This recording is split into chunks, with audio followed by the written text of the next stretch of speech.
വയനാട്ടിൽ തെരഞ്ഞെടുപ്പ് പ്രചാരണം മൂന്നാം ഘട്ടത്തിലേക്ക്. വൻ റാലികളും റോഡ് ഷോകളുമായി മുന്നണികൾ പ്രചാരണം ആവേശത്തിലാക്കാനുള്ള തയ്യാറെടുപ്പിലാണ്. ഒരു മാസക്കാലമായി പ്രചാരണത്തിൽ മുന്നിലുള്ള LDF 16-ന് കൽപ്പറ്റയിൽ കൂറ്റൻ റാലിക്കായി തയ്യാറെടുപ്പിൽ.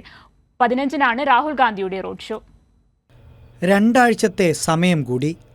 മാർച്ച് 1-ന് പ്രചാരണം തുടങ്ങിയ ആനി രാജ മണ്ഡലത്തിൽ ഓരോ പ്രദേശവും ഒന്നിലധികം തവണ സന്ദർശിച്ചു കഴിഞ്ഞു.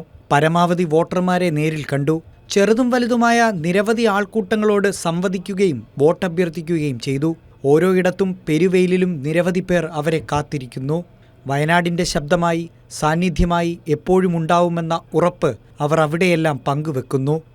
ഞാൻ കഴിഞ്ഞ ഒരു മാസത്തിലേറെയായി വയനാട് ലോക്സഭാ മണ്ഡലത്തിൻ്റെ വിവിധ ഭാഗങ്ങളിൽ വിവിധ വിഭാഗം ജനങ്ങളുമായി സംസാരിച്ചുകൊണ്ട് ചർച്ച നടത്തിക്കൊണ്ട് അവരെന്നിൽ നിന്ന് എന്ത് പ്രതീക്ഷിക്കുന്നു എന്നൊക്കെ അവരോട് ചോദിച്ചുകൊണ്ട് ഒക്കെ ഞാൻ പല വട്ടമായി ഇപ്പോൾ ഇവിടെ തന്നെ സൂചിപ്പിച്ചു. ഈ പ്രദേശത്ത് തന്നെ ഇത് മൂന്നാം വട്ടമാണ് ഞാൻ വരുന്നത്. 16-ന് കൽപ്പറ്റയിൽ വമ്പൻ റാലിയോടെ മൂന്നാം ഘട്ട പ്രചരണത്തിലേക്ക് LDF കടക്കും. ബൃന്ദാക്കാരാട്ടുൾപ്പെടെ പങ്കെടുക്കും. ജനമഹാസാഗരമായി റാലിയെ മാറ്റാനാണ് പ്രവർത്തകരുടെ ശ്രമം.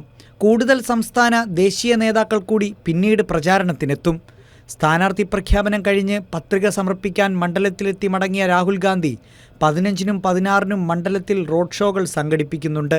പഴയ സാഹചര്യമല്ലെന്ന UDF വിലയിരുത്തലിൻ്റെ അടിസ്ഥാനത്തിൽ കൂടുതൽ പ്രചാരണ പരിപാടികളിൽ രാഹുൽ പങ്കെടുക്കണമെന്നാണ് തീരുമാനം.